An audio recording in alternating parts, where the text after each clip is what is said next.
देखिए,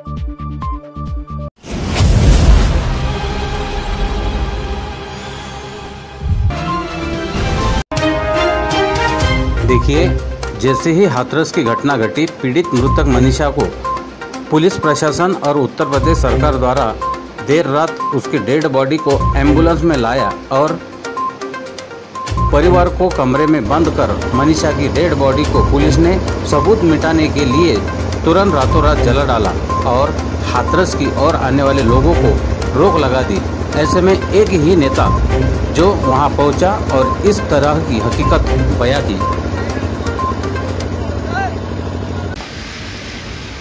सभी मेरे साथियों को जय भीम, नमो बुद्धाय। 2 या 3 मिनट का ही समय मेरे पास है। अनाउंसमेंट हो रही है। आज मैं सुबह से दरअसल कल ही दिल्ली में आ गया था। दिल्ली में डॉक्टर बाबा साहब अम्बेडकर जी के स्मारक को अभिवादन करने के बाद कल 30 सितंबर थी।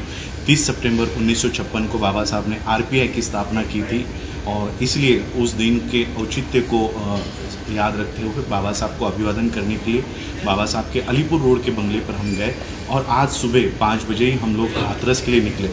हाथरस के एसपी वहाँ पर उन्होंने हम लोगों को गांव के अंदर जाने से रोका और फिर हमने सपा बसपा का जो आंदोलन चल रहा था वहाँ पे भी हम लोग शामिल हुए और फिर एसपी से और डीएम, यहाँ पर कलेक्टर को डीएम कहते हैं, डिस्ट्रिक्ट मजिस्ट्रेट कहते हैं, उनसे मेरी चर्चा हुई। करीब 45 मिनट से लेकर 1 घंटे तक मेरी चर्चा हुई और एफआईआर की कॉपी हम लोगों ने देखी है, मेडिकल रिपोर्ट की कॉपी हमने देखी है और इसलिए मैं आप लोगों को ये सच पूरे देश को और विदेशों में बैठे हुए सभी लोगों को बताना चाहता हूँ। एफआईआर के कॉपी के अनुसार देखिए, मैं आपको एक छोटी सी चीज़ बताना चाहता हूँ। किसी की साइकिल भी गुम हो जाती है ना, तो वो 2 पन्ने का एफआईआर बनाता है, 2 पन्ने की कंप्लेंट देता है। यहाँ पर लड़की के साथ, बच्ची के साथ, अब पहली बात तो ये एक आप लोगों को अजीब लगता होगा, जब ब्राह्मणों की बच्ची के साथ बलात्कार होता है तो उसकी आइडेंटिटी, उसकी पहचान छुपा कर रखते हैं, उसका नाम भी नहीं पता होता। निर्भया का नाम बताओ मुझे क्या है? निर्भया का किसी को नाम पता नहीं है, लेकिन हमारी बच्ची का पहले दिन से उसकी आइडेंटिटी बताई गई कि वो मनीषा वाल्मीकि है, यानी वो वाल्मीकि समुदाय से है, इसलिए बाकी किसी ने आंदोलन करने की जरूरत नहीं है। पहला यहाँ पर रूल तोड़ा गया। दूसरा रूल मैं बताता हूँ। एफआईआर हम लोगों ने देखा, सिर्फ 4 सेंटेंस का एफआईआर है। गैंग रेप के लिए एफआईआर किया जाता है 4 सेंटेंस का, और 4 सेंटेंस क्या है?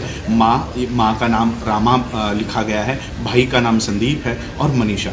ये तीनों भी खेत पर, बाजरे के खेत पर बाजरा काटने के लिए रात के 9:30 बजे गए थे और भाई वो घास रखने के लिए घर में जाता है और फिर जो लड़का है ठाकुर, वो आकर मनीषा की छेड़ निकालता है, गला दबाता है और उतने में माँ चिल्लाती है और भाई दौड़कर आ जाता है और ये जो लड़का है ठाकुर, वो भाग जाता है।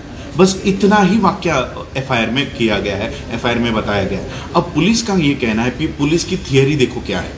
पुलिस की थियरी है कि उसने सिर्फ गला दबाया था और भाई आ गया तो वो भाग गया और फिर लड़की गिर गई। गिरने के बाद एक ईंट पर, ये जो भाग होता है गले का, ये भाग उसका ईंट पर वो टकराई और ईंट पर टकराने से जबान बाहर आई और जबान बाहर आने के बाद दांतों के नीचे वो आकर कट गया। ये पुलिस की थियरी है। सेकंड 14 सितंबर को ये बलात्कार होता है, 14 सितंबर को गैंग रेप होता है, 22 सितंबर को मेडिकल होता है। 14, 15, 16, 17, 18, 19, 20, 21, 22, 8 दिनों के बाद मेडिकल रिपोर्ट की जाती है और मेडिकल रिपोर्ट देखिए क्या कहती है। मेडिकल रिपोर्ट कहती है कहीं पर भी शरीर पर चोट ही नहीं है। इसलिए मैंने अभी बीएम न्यूज़ का आप वीडियो देख रहे होंगे, उस पर मैंने कहा है कि लड़की को कुछ हुआ ही नहीं, वो अपने आप ही मर गई है, क्योंकि मेडिकल रिपोर्ट कहता है ना तो बलात्कार की कोशिश की गई है, कोई खरोच तक नहीं है मेडिकल रिपोर्ट में। अब मेडिकल रिपोर्ट देखिए कैसा है। जितने भी मेडिकल डॉक्टर्स है सारे ठाकुर है, खुद डीएम ठाकुर है, गुनेगार ठाकुर है, सभी लोग यहाँ पर ठाकुर है और इनके ऊपर ये एफआईआर जो लिखी गई है, मेडिकल रिपोर्ट बनाई गई है, ये इनके ऊपर ना आए इसलिए इन्होंने ये मेडिकल रिपोर्ट दूसरे डिस्ट्रिक्ट से बनवाई है। यहाँ पर आज मैं सुप्रीम कोर्ट के लॉयर लेकर गया था, साथ में सारा उनका ये सुना हमने, उनकी थियरी सुनी और देखिए मेरे पर कितना प्रेशर था। मुझे डीएम कहता है कि आप ये अनाउंस करो कि रेप हुआ ही नहीं था। रेप हुआ नहीं है, ये आप अनाउंस करो, यहाँ से अनाउंस करो। इस तरह का प्रेशर अगर मेरे पर आ सकता है, सोचिए फैमिली पर कितना प्रेशर होगा। हमको फैमिली से मिलने नहीं दिया जा रहा, गांव को बंद करके रखा हुआ है और कहते हैं कि गांव के अंदर तनाव है। तो बताओ ना, तनाव किसने पैदा किया है? गांव के अंदर जाने नहीं दे रहे। पुलिस प्रशासन इतनी निचले स्तर पर गिरी हुई है यूपी की कि सही में जंगल राज क्या होता है वहां पर जाकर देख लो। पूरी पुलिस इसमें शामिल है, पूरे मेडिकल स्टाफ इसमें शामिल है। और ये नेचुरल है कि वाल्मीकि परिवार यानी उनके पिताजी ओम प्रकाश जी, उनके भाई संदीप जी, उनकी माता रामा जी, ये नेचुरल है वो लोग ये केस नहीं लड़ेंगे, क्योंकि एक बच्ची तो वो गवा चुके हैं। वो अपने बेटे को, अपनी बीवी को नहीं गंवाना चाहते, इसलिए उनके ऊपर बहुत प्रेशर है। रात के 2:30 बजे बॉडी को क्यों जलाया, ये जब हमने उनको पूछा तब ये कहता है कि ये फैमिली उस बॉडी को लेकर बार्गेनिंग कर रही थी कि 1 लाख दो, 2 लाख दो, 5 लाख दो, 10 लाख दो, और फिर जब 25 लाख पर इनका डन हो गया तो बॉडी जला दी। ये इनकी पुलिस की थियरी है, ये पुलिस की थियरी है कि इसलिए हम लोगों ने 2:30 बजे ये बॉडी जला दी है। तो इनके सारे पेपर्स अब मेरे पास आ गए हैं। देखिए, जैसे मैं आप लोगों को कहना चाहता हूँ, मैं तो बाबा साहब का परपोता रिश्ते में लगता हूँ, लेकिन आप लोग, अगर आपको पूछा जाए तो आप कहोगे हम बाबा साहब के बेटे हैं। तो वो वाल्मीकि परिवार भी बाबा साहब का बेटा हुआ, वो वाल्मीकि परिवार भी बाबा साहब को मानते हैं, तो वो भी बाबा साहब के बेटे हुए।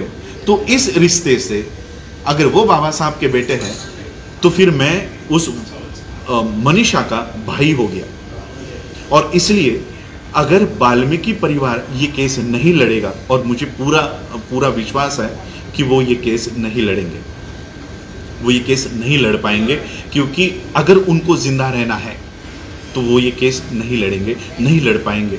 और इसलिए अगर वाल्मीकि परिवार ये केस नहीं लड़ रहा है तो अंबेडकर परिवार ये केस लड़ेगा।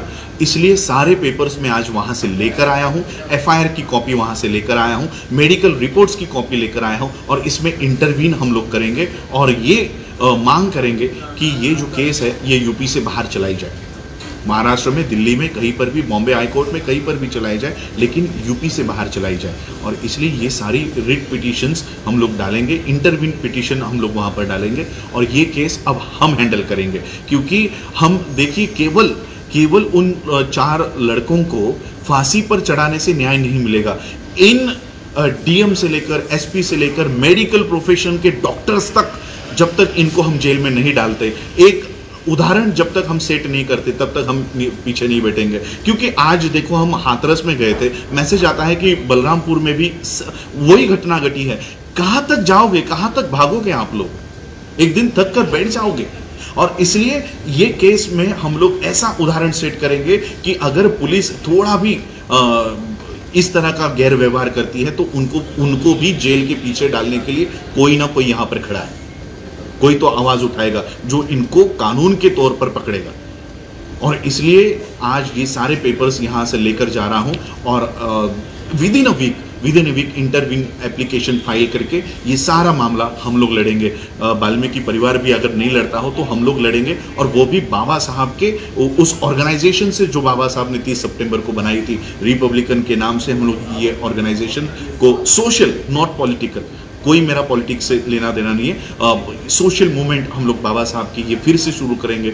आज देखिए कितनी ताकत है अंबेडकर में। आज गांधी को डिस्ट्रिक्ट के बाहर रुका गया, लेकिन मैं वहाँ पर एक अंबेडकर, वहाँ पर एसपी, डीवाईएसपी, डीएम से जाके वो सारे पेपर लेकर आया है। और इसलिए मैं आप लोगों से अपील करना चाहता हूँ, आप लोग देश में, पूरे स्टेट्स में आप लोग ये आंदोलन कर रहे हो, लेकिन उसी के साथ हमको संवैधानिक माध्यम से भी ये आंदोलन करना होगा। मैं इतना ही आज आप लोगों को बताना चाहूँगा, क्योंकि देखिए इतना प्रेशर था, मुझे बताया गया था कि दिल्ली, यूपी में गाड़ियाँ पलटी होती रहती है, मुझे बताया गया था। इसलिए मैंने कहा कि जब तक मैं जिंदा पहुँचूँ दिल्ली में पहुंचने के बाद ये सारी बातें मैं आपको बताऊंगा। इस तरह का एफआईआर बनाया गया है, इस तरह के मेडिकल रिपोर्ट्स बताए गए हैं। मुझे खुद डीएम प्रेशराइज कर रहे थे कि आप ये बताओ कि कोई रेप हुआ ही नहीं है। अब मैं आपको बताता हूँ, डीएम हो, एसपी हो, या देश का नहीं विदेश का कोई भी आकर ये बताए कि रेप नहीं हुआ है, तो भी इसे नहीं माना जाएगा, क्योंकि बच्ची ने, मनीषा ने मरते वक्त ये कहा है कि उसके साथ सामूहिक बलात्कार हुआ है। और वर्ल्ड का कोई भी कोर्ट जो डेथ हमारा होते समय हम जो बयान देते हैं उसको झूठा नहीं साबित करते। और इसलिए जो एफआईआर बना है, जो मेडिकल रिपोर्ट बना है, ये सारे के सारे मनीषा के उस डेथ के समय जो बयान उसने दिया है ये लागू होता है, और ये सारे इसमें दोषी पाए जाते हैं। हम केवल इनकी नौकरियां नहीं, इनको जेल के पीछे, सलाखों के पीछे डालने की पूरी व्यवस्था करेंगे। और मैं आप लोगों से ये साथ चाहूँगा कि ये मूवमेंट आप लोगों को संवैधानिक माध्यम से लड़नी है। कई सारे लोग इसको राजनीतिक तूल देने के लिए अपने अपने यहाँ से, मुझे कई सारे, मैं किसी संगठन की बुराई नहीं करना चाहता हूँ, लेकिन कई सारे संगठन जो शुरुआत में मुद्दा उठाते हैं और फिर इसको आप लोगों ने देखा है कि हमारे बच्चों को जेलों में लेकर जाया जाता है, और जो नेता ये सारे मुद्दों को उठाता है वो भाग जाता है। तो मैं आप लोगों से विनती करना चाहूँगा कि ऐसी मूवमेंट मत चलाइए जहाँ पर क्योंकि संविधान आपके पक्ष में है, संविधान आपके पक्ष में है। संविधान बाबा साहब अम्बेडकर आपको वो सेफ गार्ड देकर गए हैं। इस सेफ गार्ड को ठीक तरह से इस्तेमाल कीजिए। ये जो सरकार है, योगी की सरकार हो, मोदी की सरकार हो, इनको हम संवैधानिक माध्यम से पकड़ेंगे, लेकिन इस तरह के अगर हम लोग मोर्चा और अनकॉन्स्टिट्यूशनल काम करते रहेंगे तो हमारे लोगों को फंसाएंगे ये लोग। इसलिए मैं आप लोगों से विनती करना चाहता हूं कि ये पूरे मामले को संवैधानिक माध्यम से हम लोग हैंडल करेंगे। एसपी हो, डीएम हो, मेडिकल जिन्होंने ये रिपोर्ट बनाई है, ये सारे के सारे फंस चुके हैं, और इसलिए हम लोगों को उस तरह से इस केस को हैंडल करना होगा। और पूरा का पूरा ये केस हम लोग लड़ेंगे, हाई कोर्ट में लड़ेंगे और यूपी के बाहर लड़ेंगे। ये मैं आज आप लोगों को बताने आया था कि किस तरह से पुलिस बोल रही है कि लड़की को कोई इंजरी ही नहीं हुई थी। तो सोचिए, अगर पुलिस ये कह रही है, मेडिकल रिपोर्ट ये कह रही है कि इंजरी ही नहीं है, तो फिर ये सांस रुकी कैसे? यहाँ की जो रीढ़ की हड्डी होती है, ये टूटने की वजह से सांस रुक गई है। तो ये रीढ़ की हड्डी कैसे टूट गई? रीढ़ की हड्डी टूटने के लिए पहले आपकी ये मांस को टूटना पड़ेगा, हड्डियों को टूटा होगा। तो ये कह रहे हैं कि कोई खरोच ही नहीं है, शरीर पर कोई खरोच नहीं है, ये मेडिकल रिपोर्ट बताता है। तो देखिए, इस तरह के सारे ये पेपर्स, इसलिए ये जानकारी मैं लेकर यहाँ तक कैसे पहुँचाऊँ मुझे पता है। और इसलिए मैं आप लोगों से यही आशा करता हूं कि आप लोग मुझे इस मूवमेंट में आप लोग साथ दीजिए। कोई राजनीतिक मेरा इसमें मंशा नहीं है। बाबा साहब के रिपब्लिकन मूवमेंट को हम इस माध्यम से रिवाइव भी कर रहे हैं, और देश में जो विपक्ष को मुद्दे उठाने चाहिए थे, जो विपक्ष, नकली विपक्ष कांग्रेस और गांधी ये जो बता रहे हैं, ये वो मुद्दे नहीं उठाएंगे। और अगर उठाए भी तो इसकी फ्रीक्वेंसी इनके हाथों में होगी, कब मुद्दा उठाना है, कब मुद्दा गिराना है। और इसलिए ऐसे लोगों के हाथों में हमको हमारे मुद्दों को नहीं लेकर जाना है। और इसलिए असली विपक्ष का काम अब बाबा साहब की इस रिपब्लिकन मूवमेंट से हम लोग करेंगे। यही बताने के लिए मैं आज आप लोगों के सामने आया हूँ। आप लोगों ने मुझे सुना, उसके लिए आभार, धन्यवाद। जय भीम।